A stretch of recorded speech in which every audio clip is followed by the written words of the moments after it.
we're actually starting the decking today. This is just 10 days. This is just 10 days. You can see we're already doing the decking. The carpenter is already done with the work. And the decking just remains to board it. This is the staircase. You can see this is the staircase. So this is going to be 2 flats up here.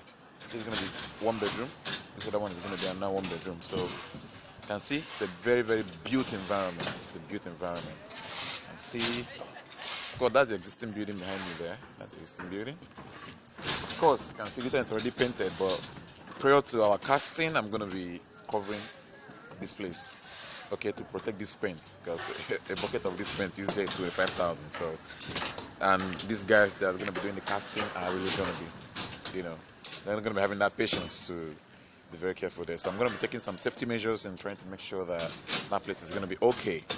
So the carpenter is done with his own section for now, and the iron mender is the one that's going to be working today. It rains here every day.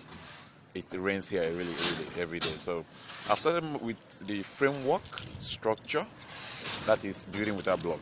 Those the pillars and the beams are what is going to be carrying the building. So it's something that's actually achievable. You can see that the iron bender right there. So far so good. The work is going on, and I'm going to be sending you some updates on my status. So I still remain very loyal,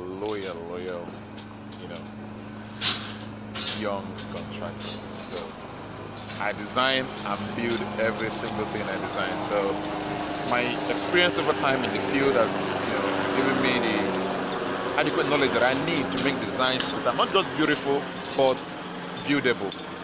Because at the point in time I ran into some problems because I did something very, very beautiful but structurally cannot stand, and it gave me sleepless nights for weeks to actually resolve with the structural engineer.